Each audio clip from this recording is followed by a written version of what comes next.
Kalau orang lain nggak suka di Komisi 2, katanya Komisi 2 itu komisi air mata. Komisi yang anggarannya kecil. Inilah yang salah, yang harus kita perbaiki. Bahwa Komisi 2 itu adalah komisi yang sebetulnya bisa banyak membantu masyarakat. Petani ini di bawah membutuhkan pupuk. Kita di atas, para pejabat, pupuk banyak. Banyak jumlahnya. 2 kali lipat dari kuota yang kita butuhkan. Tapi petani pupuknya nggak dapat. Nah, Saya pengen ngajak semua dinas di Komisi 2 turun, datang, hadir di tengah-tengah masyarakat, solusi apa yang akan nantinya berikan kepada masyarakat. Jangan hanya menikmati gaji buta aja. Betul nggak? waduh. Ya kan? Betul. Saya ngomong gitu, tegas aja saya ngomong. Harusnya ya ada lahan-lahan yang harus dijaga, ada lahan merah, lahan hijau kan ya, lahan kuning kan ya. Itu harus dipertahankan. Bagaimana kita mau membina petani atau mau memberikan petani manfaat besar ke depan kalau lahannya dihabisi? Sistemnya gini-gini, saya tidak mau tahu sistem. Saya mau tahu, saya punya hak dewan meminta data. Bukan buat saya pribadi, buat bagaimana keberlangsungan petani, ya kan, ke depan. Kalau kita mau membantu, harus tahu data. Betul. Konsekuensi jadi dewan itu salah satu pengabdian. Otomatis yang namanya mengabdi itu tidak ada kenikmatan, tidak ada kemewahan. Mengabdi itu kita merasakan bagaimana penderitaan rakyat.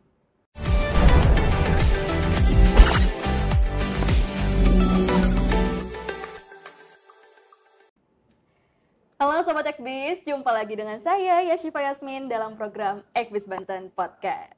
Oke, di hari yang cerah ini kita lagi-lagi berada di gedung DPRD Provinsi Banten, tapi kali ini saya ditemani dengan Kang Asep nih yang seger banget kayaknya hari ini nih. Gimana kabarnya Kang Asep? Kayaknya seger banget nih hari ini nih. Alhamdulillah. Sehat ya Kang? Padahal udah jam 4 ya? Iya, padahal udah jam 4 tapi auranya tuh aura-aura seger banget nih, kayak masih pagi. Terima kasih. Sanjungan nih. Kesibukannya gimana nih akhir-akhir ini Kang? Ya, sekarang karena sudah jadi dewan ya banyakkan aktivitas berhubungan dengan kedewanan. Sehubungan dengan kedewanan. Tapi sebelumnya ngapain aja sih Kang Asep? Latar belakang saya pengusaha. Oh gitu, berarti punya usaha nih. Ada berapa banyak lini usaha nih Kang Asep? Ada lumayan lah. Ada lumayan, berarti banyak nih. Ada apa aja Kang? Beberapa. Kuliner.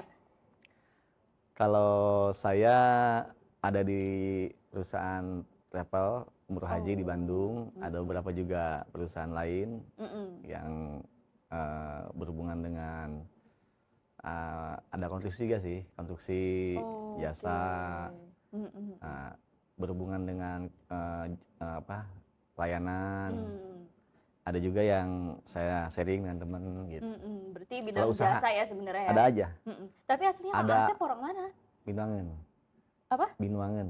Oh, tahu Binuangen? Nggak tahu. Orang Banten nggak tahu Binuangen. Aduh bahaya.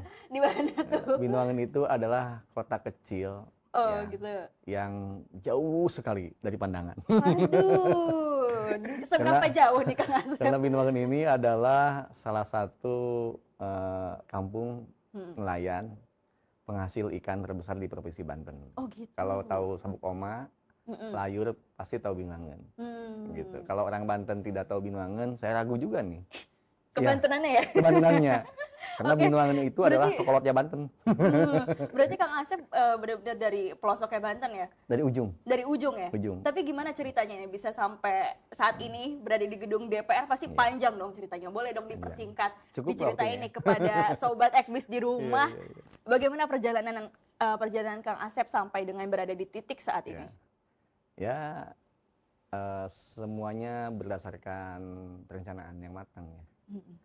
Saya kebetulan asli Binuangen, kuliah di Bandung, menikah, beranak, dan punya usaha di Bandung. Profesi saya sebagai auditor, profesinya auditor, hobi pengusaha. Oh, gitu. Jadi pengusaha itu hobi ya? Ya, harus hobi, supaya menikmati dan hasilnya juga terasa gitu. Jadi kalau hobi itu pengusaha, sehingga hari ini pun masih pengusaha. Tapi karena porsi hari ini kewajiban saya sebagai anggota dewan, waktunya banyak dikorbankan untuk mengabdi, gitu, melayani dan bagaimana kita bisa bermanfaat untuk masyarakat Banten. Betul, jadi saya lepaskan sih beberapa kegiatan saya yang hubungan dengan yang mengganggu aktivitas kedewanan ya, itu konsekuensi kita mengambil suatu keputusan. Berhubungan saya punya target jangka panjang dari kuliah di Bandung, saya kembali ke Banten kalau sudah mampu dan sukses di kampung Luar halaman, biasa nih. ya kan bisa memberikan manfaat gitu. Jadi kalau saya belum sukses di Bandung nggak akan pulang, Oh gitu. nggak akan pulang. Karena apa? Karena kepulangan kita pun harus memberikan manfaat di Banten. Dan itu direncanakan saya udah puluhan tahun ya, bukan hanya setahun 2 tahun. Kuliah itu 4 tahun 5 tahun kuliah. Sambil kuliah saya jadi auditor, jadi konsultan. Ada beberapa perusahaan daerah seprovinsi Jabar itu dipegang sama saya. Yang perbankan juga. Sempat di usia saya 26 tahun jadi komisaris utama bank. Komisaris utama bank perusahaan daerah termuda se-Indonesia. Oh, Di luar usia biasa. 26 tahun, tahun 2009. Jadi beberapa perusahaan lah, termasuk Pak Agim tahu. Iya. Saya sebagai konsultan manajemen keuangan Agim. 9 tahun dulu. Oh, cukup Gitu, lama itu cukup ya. lama. Bahkan ya kalau saya mau pengen ya masih terus dulu waktunya gitu. Jadi 60% perusahaan daerah di Jabar saya lah sebagai konsultannya dulu. Wah, 60% tuh ya. Lumayan loh Perbankan itu. kebanyakan. Wah, luar biasa nih. Gitu. Tapi Kang Asep nih bisa dibilang udah enak loh kemarin-kemarin. Apa motivasi Kang Asep? Maksudnya bisa dibilang ya udah enak aja pengusaha gitu kan. Pengusaha bisa umroh tiap Konsultan, bulan. bisa umroh tiap bulan. Punya umroh tuh. juga kan. Bisa Sedangkan haji tiap ketika, tahun. ya itu dia, ketika menjadi DPRD gitu kan Bisa banyak jalan-jalan waktu. naik bisnis Nah, kelas tidak ada yang komentar kan gitu ya. Betul. Nah kalau saat ini Gitu. kan menjadi terbatas kan Kang. Ya. Nah Itulah pergerakannya jadi terbatas nih. Apa motivasinya deh Kang? Ya, konsekuensi jadi dewan itu salah satu pengabdian.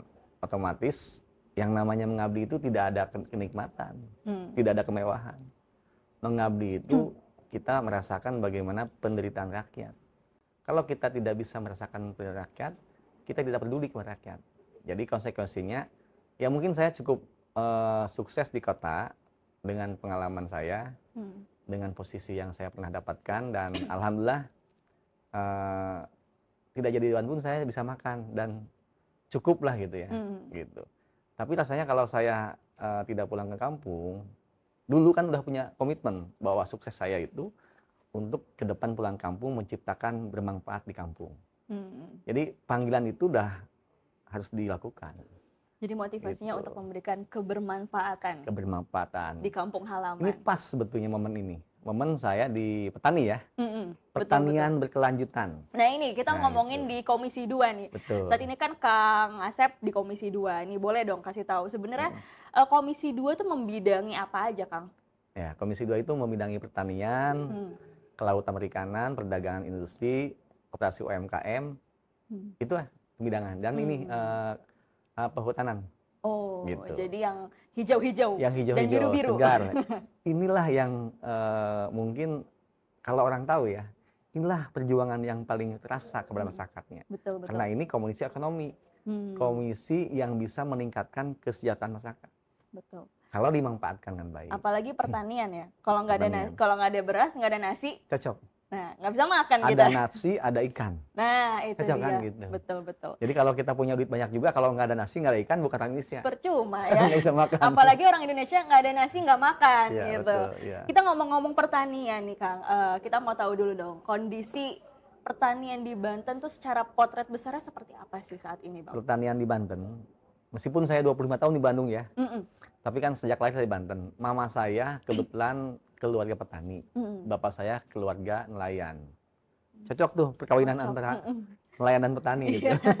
Ya, kebetulan saya itu tinggal di selatan sampai SD sampai SMP, MTS dulu ya. SMA saya ke Paneglang, SMK Paneglang Delisung, kuliah di Bandung. Nah, tapi tidak lupa bahwa kampung kami itu adalah kampung pertanian, kampung nelayan. Kampung kami itu kampung yang orang pada umumnya lah kebanyakan. Jadi kalau bisa dibilang itu kaum marginal ya, gitu kan? Kaum yang harus diperjuangkan Ya, oleh betul, kita gitu. betul. Makanya saya dari sanalah perjuangan itu tumbuh gitu, rasa pengen sukses dan pengen kembali ke kampung itu tumbuh. Jadi Allah memberikan kesuksesan sama kita itu supaya kita bisa pulang kampung bagaimana mewujudkan, membangun atau membantu masyarakat di kampung. Karena Ada Kang dua itu. Asep juga saat itu merasakan bagaimana menjadi kaum marginal tersebut ya. Merasakan, saya kuliah itu bukan orang kaya. Ketika saya kuliah itu bukan orang yang punya kekayaan yang cukup orang tua, penghasilan orang tua yang cukup. Bahkan saya hampir nggak lulus waktu kuliah. Waduh. Karena ekonomi saya, kalau saya nggak magang, nggak jadi auditor, nggak profesi sebagai akuntan publik, di auditor itu nggak mungkin saya bisa lulus kuliah. Kenapa? Karena konteks saya itu dulu kuliah bukan karena mampu, karena keinginan, tekad, semangat yang kuat. Bagaimana saya pengen sukses. Karena sukses itu salah satu faktor penentunya adalah pendidikan. Betul. Gitu. Pendidikan itu kan memberikan wawasan sama kita. Tentunya dengan pendidikan yang cukup, kita harus berada dalam lingkungan yang baik. Di Kota Bandung ya, Jakarta, Bandung, Surabaya itu kota-kota terbaik buat orang mencari kesuksesan. Makanya saya hijrah sana. Sampai 25 tahun tinggal di sana, punya anak 6, istri di sana. Luar Gitu. biasa nih ya. Berarti artinya tekad Kang Asep untuk sukses dan memajukan daerahnya itu besar banget loh. Tapi Harusnya kalau saya mau jadi pejabat di Bandung ya. Harusnya, karena saya udah banyak kenal tokoh-tokoh di Bandung. Saya juga harusnya nih kalau saya mau jadi pejabat di Bandung, ini lebih memudahkan saya. Lebih murah bahkan biayanya. Kenapa? Karena di Bandung itu saya sudah dikenal. Tapi tadi ya, Punya. kembali karena tekad dan kemauan Kang Asep Ya. untuk memajukan daerahnya, jadilah pulang kampung Ya. gitu Ini kan. saya bisa ngomong kayak ini bukan karena sombong ya. Karena mungkin orang lain tidak punya pengalaman dan tidak punya kesempatan seperti apa yang saya rasakan. Allah sangat baik memberikan saya kesempatan sehingga saya jadi Komisaris Utama Bank Pemuda Indonesia. Iya kan? Dan orang lain belum tentu bisa dapat itu. Hari ini pun di usia 26 tahun saya dengar nggak ada yang jadi Komisaris Utama Bank itu. Dan itu posisinya itu banknya bank pemerintah, bank perusahaan daerah Provinsi Jawa Barat Kota Bandung. Itu peluang yang saya dapatkan yang sangat berharga. Portofolionya itu kan yang luar biasa. Dan saya adik saya nih, yang kedua, laki-laki juga, dia jadi direktur juga di bank. Direktur bank perusahaan Jabar. Jadi kami itu bisa di kampung ke kota, bisa diberikan kesempatan dan alhamdulillah dikasih kesuksesan. Karena kegigihan. Itu ya, kuncinya berarti Kegigihan. kegigihan. Jadi kegigihan, disiplin yang benar-benar harus kita disiplin, gigih, yang jelas jujur. Nah, itu tadi ya kuncinya. Mental kita harus diuji dengan itu. Kita berada dalam lingkungan yang baik pun kalau kita tidak jujur, tidak akan mendapatkan kesuksesan. Jadi orang banyak yang gagal karena tidak jujur. Jadi pengalaman saya nih, kalau saya boleh cerita ya, ini untuk motivasi teman-teman, anak-anak muda, jadi jangan takut. Nih ya. Ini profil saya ini sebetulnya banyak diketahui orang juga. Saya di Bandung itu sudah menjadi pejabat di usia 26 tahun, setingkat eselon 2. Ini kan posisinya. Ya, itu kan perusahaan daerah itu kan setingkat eselon 2, direksi maupun komisaris. Kalau saya boleh jujur, ketika saya hari ini di Banten, rugi nggak? Rugi. Finansial saya turun. Lingkungan saya yang tadinya udah baik, berada dalam pergaulan pengusaha, punya posisi, ya kan? Di Bandung terbuka lebih besar, kesempatan untuk sukses. Tapi karena kita sadar bahwa kita punya kampung halaman yang harus kita perjuangkan, otomatis kita punya keinginan untuk membangun kampung halaman kita dulu. Makanya saya senang, terus aja. Saya menikmati. Kalau orang lain nggak suka di Komisi 2, katanya Komisi 2 itu komisi air mata. Komisi yang anggarannya kecil. Inilah yang salah yang harus kita perbaiki. Bahwa Komisi 2 itu adalah komisi yang sebetulnya bisa banyak membantu masyarakat. Tapi permasalahannya, pemerintah masih memandang ini sebelah mata. Ini yang salah. Bagaimana mau sejahtera masyarakat kita kalau Komisi Ekonomi untuk kesejahteraan petani, kaum marginal tidak kita tingkatkan. Betul. Dalam apa? Pembangunannya. Jadi saya mau mengajak teman-teman di Komisi 2 ke depan. Ayo kita ke depan bagaimana meningkatkan anggaran. Jangan hanya pembangunan aja. Orang kan sukanya dengan pembangunan di Komisi 4 dia. Yeah. Wah, orang tuh pada senang gini nih. Betul nggak? Betul. Kenapa? Ada tanda kutipnya proyek nih. Gitu kan? Iya kan? Itu kebanyakan kan itu nggak munafik kan yang gitu. Kalau saya dimanapun posisi saya, yang penting kita bisa memberikan manfaat kepada masyarakat. Karena ini adalah pengabdian. Kita nggak usah ributan komisi. Apalagi Komisi 2 itu yang saya sampaikan tadi itu harus kita tingkatkan anggarannya. Betul. Cara kita untuk meningkatkan anggaran ya kita harus realistis dong. Bagaimana memajukan petani? Contohnya petani ini hari ini. Ya kan yang kita bahas itu bagaimana keberlangsungan atau keberlanjutan petani kan, pertanian. Betul. Betul nggak? Saya memandang Banten ini punya banyak sejuta potensi untuk maju di pertanian. Apalagi program Presiden kita itu, Pak Prabowo, sudah jelas pertanian itu adalah sektor terpenting sebagai penyumbang ekonomi terbesar ya. Nah kita itu. Kita itu masih banyak membeli beras di luar negeri. Nah. Padahal kita itu harus swasembada. Makanya ada program makan gratis, ada nantinya suasana pangan dan lain-lain. Nah, Banten punya banyak potensi di pertanian untuk maju. Tapi tadi itu kembali struktur anggarannya yang belum memenuhi untuk itu. Logika nggak kalau kita mau maju dengan anggaran sekian miliar doang? Tidak sih. Nggak logis. Ada berapa ribu hektar tanah pertanian di Banten yang itu dialokasikan anggarannya hanya sekian persen doang. Betul nggak? Betul. Saya juga agak sedikit aneh ya ketika melihat anggaran, posisi anggaran ya, mungkin nasional ya, bukan hanya Banten. Karena latar belakang saya sebagai auditor, perbankan juga, saya melihat kok kebutuhan pertanian dibangunnya oleh Komisi Pembangunan atau Komisi 4 gitu ya, yang di bidang pembangunan, PUPR ya. Padahal yang membutuhkan itu adalah pertanian. Ini yang agak-agak tanda kutip ngaco saya. Kalau saya mengaco gitu ya. Kalau saya jadi Banten 1 ke depan, bagaimana bisa enggak ini pembangunannya pertanian? Ya pertanian. Jangan dibangun oleh komisi lain. Oke, tapi saat ini yang menjadi fokus dari Komisi 2 itu apa aja sih, Bang? Komisi 2 itu saat ini fokusnya untuk membangun pertanian 2025 tadi ya? Saya belum terlibat ya. Apalagi saya bukan badan anggaran. 2025 belum terlibat untuk membahas itu. Kita hanya membaca sedikit, saya juga belum mengetahui detail. Makanya saya lewat ada tenaga ahli saya pribadi, saya minta tolong lengkapi seluruh dinas-dinas yang di Komisi 2 tentang rencana kerja tahun 2025 ya, dan anggarannya. Saya pengen juga mengetahui, karena kan kita belum mengetahui detail nih. Dewan baru belum tahu anggaran 2025 detailnya. Nah, saya akan minta detail sambil saya evaluasi 2024 kemarin itu bagaimana, dibandingkan nanti kita evaluasi. Karena saya backgroundnya auditor. Jadi kemungkinan akan ada peningkatan anggaran ya?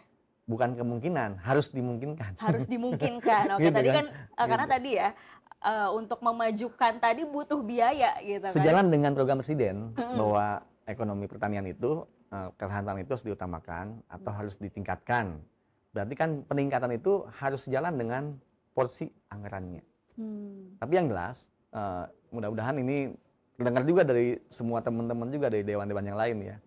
Porsi anggaran kita ini saat ini kan porsi anggaran yang katanya Komisi Air Mata.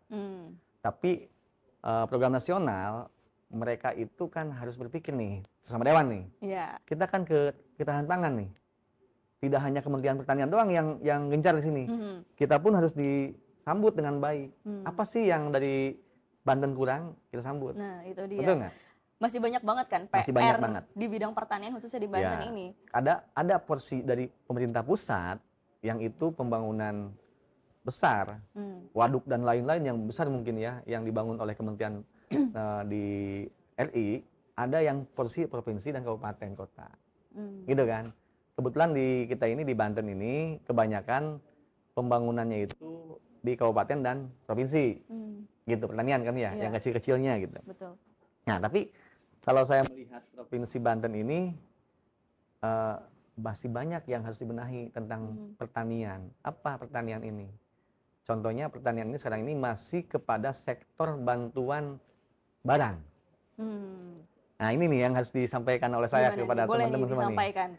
Saya termasuk orang yang kurang sependapat dengan yang lain mungkin ya. Kalau kita itu membangun pertanian ke depan berkelanjutan, artinya meningkatkan kesejahteraan pertanian, kita harus membangunnya itu infrastruktur dasar. Apa itu? Ya kan, yang berhubungan dengan air. Tani itu butuh air. Betul. Apalagi di musim kemarau. Sedangkan di kampung saya selatan tidak ada gunung kan. Kalau seandainya musim kemarau nggak ada air, artinya pertanian tidak akan hidup. Hidup pun mereka hanya mengandalkan air-air dari hujan, gitu kan? Atau air-air dari bendungan-bendungan yang agak jauh mungkin ya, atau kadang-kadang mereka itu tidak punya air, Hmm. sehingga tanamannya nggak subur. Hmm. Nah, otomatis perlu adanya infrastruktur pembangunan mendasar, Betul. gitu kan? Hmm. Dibandingkan dengan kita hanya ngebangun membantu barang, Hmm. traktornya, alatnya, Pupuk apanya, segala macam. dan ini yang membuat saya miris. Ribuan, ratusan ribu petani di Lebak aja contohnya. Iya. Petani itu ada 160.000 lebih. Setahu saya datanya yang baru saya dapat data kemarin dari pertanian. Itu baru saya baca sekilas ya. Yang mendapatkan bantuan barang itu hanya sekian orang. Nah, Apakah aspek ini ya kan disebut dengan keadilan? Kan tidak. betul. Ini yang membuat orang itu ya kan kesenjangan sosial ini ada. Hmm. Sehingga yang dekat dengan dewan nih, dewan-dewan mungkin tim suksesnya apanya dibantu. Tapi masyarakat yang sangat miskin, tidak kenal politik, tidak tahu, tidak terlibat di politik, ini mereka diabaikan. Hmm. Apakah ini adil? Tidak. Tidak. Itu yang pengen saya angkat ke depan, ajak sama dewan semuanya. Ayo kita sisihkan semua ini kepada infrastruktur dasar. Bagaimana membangun satu desa dengan pertaniannya, bangunlah uangnya itu daripada kita puluhan miliar untuk beli peralatan, Hmm. ya kan? Hmm. Yang mungkin peralatan lebih mudah lah. Betul. Lebih mudah dan lebih ada apanya. Betul nggak? Ada Gitu. ininya lah. Ada apanya kan? Ada dapat lah sedikit gitu. Kalau saya justru lebih sukanya, ya kan, bagaimana ya itu disedikitkan atau bahkan dihilangkan, dibangunlah dulu.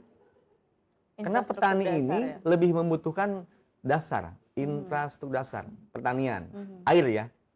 Ya mau dia nantinya ada pengairan kemana, Hmm. terus saluran air bagaimana. Yang penting air dulu yang dibutuhkan. Lebih membutuhkan air daripada membutuhkan alat. Alat bisa dibeli oleh mereka, meskipun kadang dengan hutang. Ya, Tapi air susah didapatkan, betul nggak? betul. Iya kan? Dan irigasi pun sekarang banyak yang rusak ya. Banyak yang rusak, kadang ada irigasinya nggak nyambung airnya, Hmm. gitu kan? Itu yang paling penting menurut saya nih ya. Kalau saya pengambil kebijakan ke depan dan teman-teman setuju dengan usulan saya, lebih baik kita bangun ya kan kebutuhan yang umum dasar, Betul. supaya mereka menikmati semuanya. Satu desa yang kita bantu berapa orang sih? Coba. Banyak. Nggak banyak. Paling kita nggak bantu dikit. Hmm. Kenapa? Karena bantuan anggaran itu juga sedikit. Hmm. Tapi kalau dibangunnya, Jadi semua bisa saluran merasakan air, gitu ya. Hmm. merasakan berapa hektar tanah yang merasakan, berapa ratus orang yang menikmati pembangunannya, itulah bantuan yang sesungguhnya. Jadi berkeadilan tadi ya. Berkeadilan, Semua konsep bisa saya. merasakan gitu. Lalu nanti kan ke depannya orang berpikir bagaimana ini pertanian bisa berkelanjutan. Hmm. Yang kedua, pupuk. Nah, hari ini saya sudah dapatkan data dari dinas. Hmm. Ada marah oge setik lah biasa. Lamun begitu kan lama. Karena alasannya sistem dan lain-lain, saya bilang gitu kan. Sistemnya gini-gini, saya tidak mau tahu sistem. Saya mau tahu, saya punya hak dewan meminta data. Bukan buat saya pribadi, buat bagaimana keberlangsungan petani, ya kan, ke depan. Kalau kita mau membantu, harus tahu data, Betul. fakta. Realnya bagaimana? Kenapa? Kita rapat di sini, banyak rapat, diskusi. Petani ini di bawah membutuhkan pupuk. Kita di atas, para pejabat, pupuk banyak. Banyak jumlahnya. 2 kali lipat dari kuota yang kita butuhkan. Tapi petani pupuknya nggak dapat. Nah, itu bagaimana tuh? Nah, untuk itu saya dari minggu ini ya, 2 minggu belakang lah, saya cari data.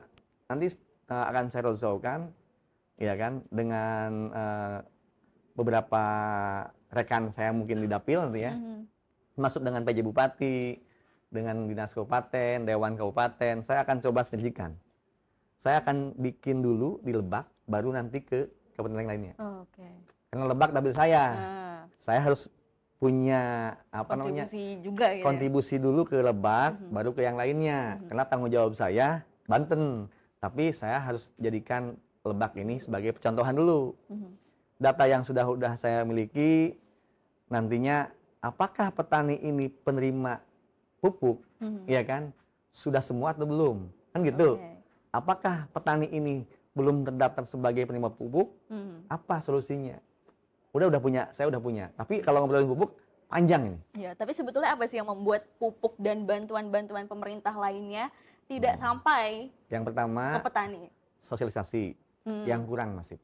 Saya bilang pemerintah kurang hadir. Bahkan nggak banyak hadir di masyarakat. Sosialisasinya. alasannya bagaimana? Mungkin kalau butuh anggaran, ya anggaran kan untuk sosialisasi. Bagaimana petani terdaftar dalam sistem penerima pupuk. Gitu kan? Karena petani tidak akan mendapatkan pupuk kalau tidak masuk dalam sistem RDKK. Sistem yang ada dalam pupuk. Pemerintah pusat kan itu. Kebijakannya kan, Kementerian Pertanian. Yang kedua, petani yang sudah terdaftar dalam sistem juga, ada yang belum mendapatkan pupuknya. Alasannya karena distribusinya. Tidak semua agen atau toko atau warung kios mau membeli pupuk dari distributor. Kenapa tidak menguntungkan katanya? Kalau dijual mahal, ada pidananya, nggak boleh. Harus dijual sesuai dengan harga yang standar. Sehingga dua alasan itu yang membuat mereka ya kan kurang mendapatkan pupuk. Gitu kan. Padahal pupuk melimpah. Yang ketiga mungkin ada oknum yang bermain selama ini. Ada yang menikmati dari sakitnya atau penderitaan petani. Yang itu tugas kita ke depan, bagaimana menyelesaikan permasalahan itu. Tapi kira-kira udah ada langkah-langkah yang akan diambil belum? Kayaknya saya bukan sombong ya, untuk memahami semua yang dibutuhkan oleh Komisi 2 di bidang masing-masing. Kita nggak cukup, nggak banyak lama usianya lah. Maksudnya nggak harus lama-lama usia kita memahami tentang dinas pertanian, meskipun saya backgroundnya bukan pertanian. Hanya jauh ibu saya aja jauh.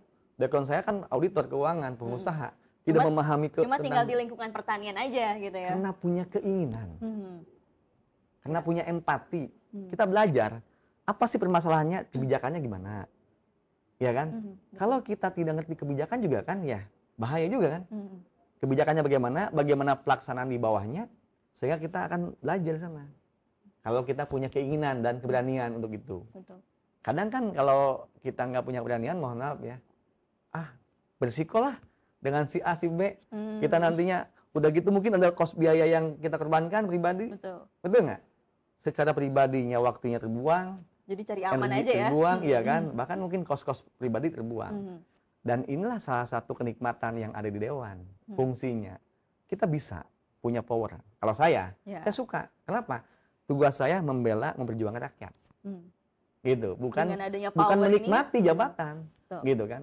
Saya mungkin orang yang mungkin ke depan ya akan banyak vokal ketika saya udah mengetahui banyak permasalahan. Contoh kemarin saya di perikanan, kelautan, karena saya udah memahami banyak ya, saya komentar keras. Di pertanian juga, ya kan, saya juga cukup keras nih. Saya pengen ngajak semua dinas di Komisi 2 turun, datang, hadir di tengah-tengah masyarakat, solusi apa yang akan nantinya berikan kepada masyarakat. Jangan hanya menikmati gaji buta aja. Betul nggak? Ya kan? Betul. Saya ngomong gitu, tegas aja saya ngomong. Kenapa saya bilang itu? Banyak postur anggaran, kebanyakan dinikmati oleh gaji, bukan program.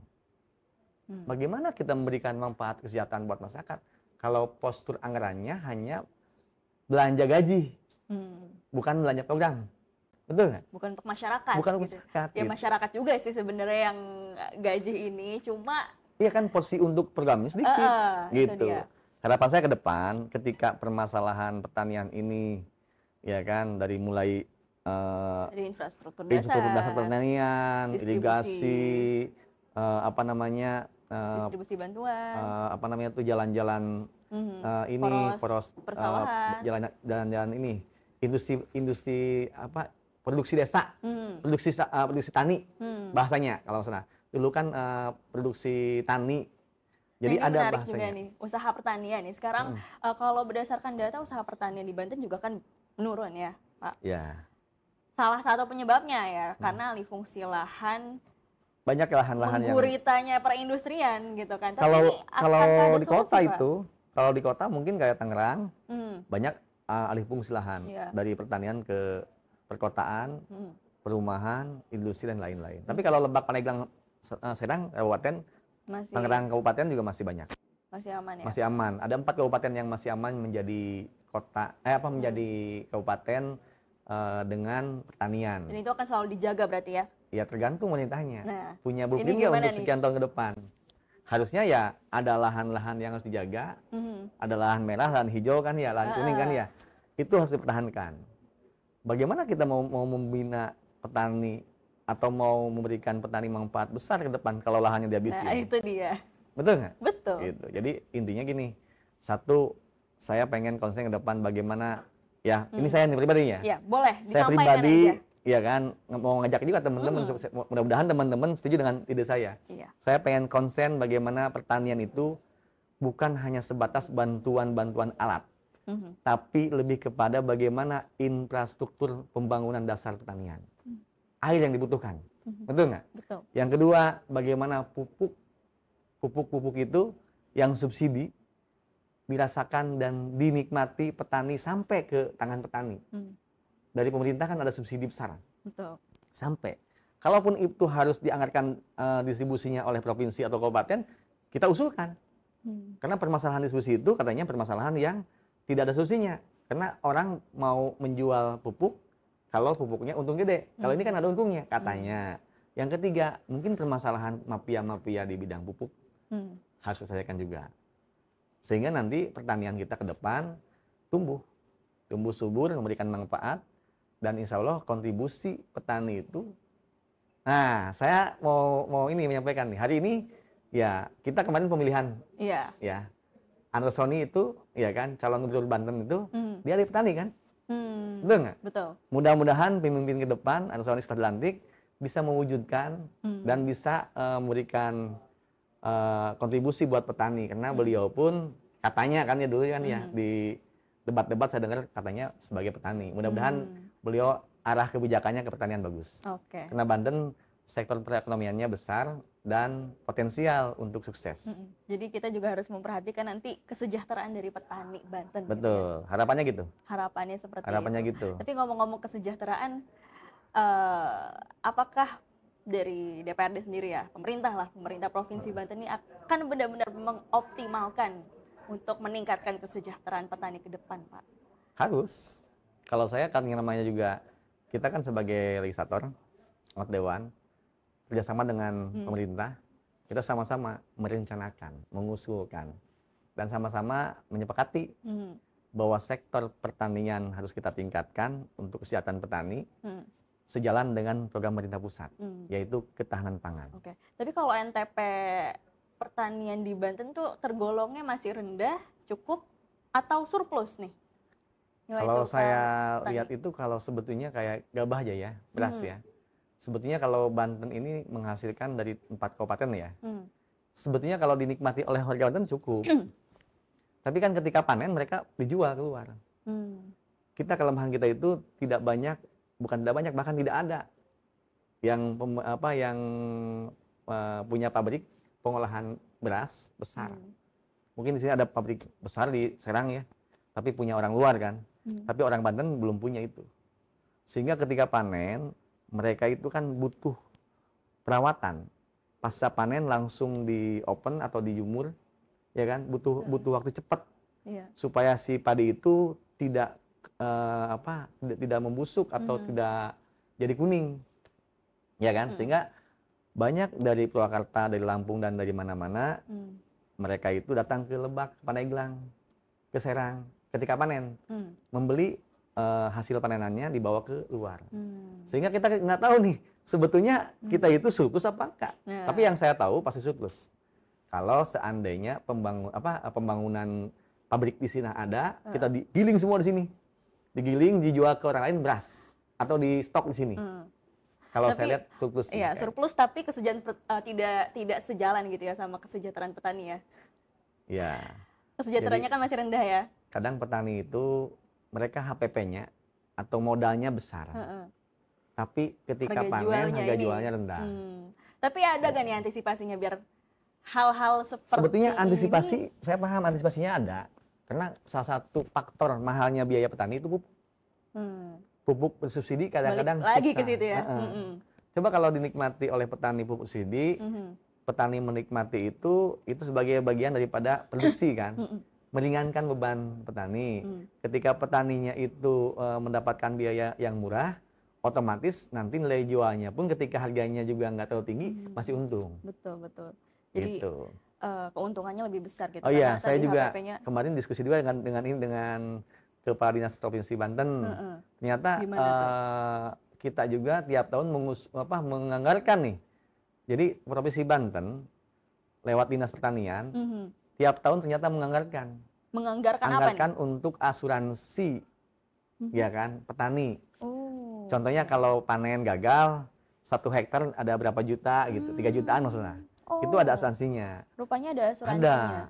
Cuman mungkin nilainya nggak banyak, belum banyak, dan mungkin orang belum banyak mengetahui juga. Nah, itu dia. Gitu.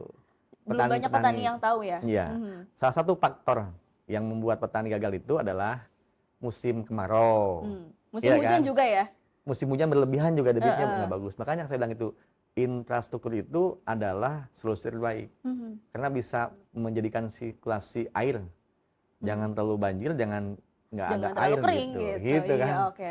Sip Gitu, lah, luar iya kan? biasa nih Pak Asep, Iya. Kang Asep ya. Iya. Terima kasih banyak nih Kang Asep ya. Sama-sama, Kita udah banyak sharing-sharing seputar bagaimana karir Pak Asep dan juga bagaimana dunia pertanian ya di Dunia Provinsi pertanian. Banten ini. Masih belajar saya. Sebenarnya masih banyak ya Masih yang belajar saya. perlu kita bahas. Banyak. Karena Saya- pertanian juga luas. Saya aja masih belajar banyak yang saya Mm-mm. harus belajar lagi. Banyak yang harus kita diskusikan lagi. Apalagi orang yang sudah lama di pertanian, di Komisi 2 ini, pasti lebih paham dari saya. Iya. Saya mah tuh siapa Iya. baru. Ya gitu saya mah tuh dong. Ini juga udah banyak tahu loh. baru Kita udah belajar. banyak sharing, kita juga banyak belajar. Nih terima kasih banyak ya Pak Asep Iya. atas waktu yang sudah diluangkan. Mungkin next kita bisa diskusi lagi, Iya. kita bisa ngobrol lagi nih dan kita bagi-bagi ilmu Siap. dengan Sobat Ekbis di rumah. Siap. Terima kasih banyak Kang Asep dan saya Yashifa Yasmin pamit undur diri dan sampai jumpa.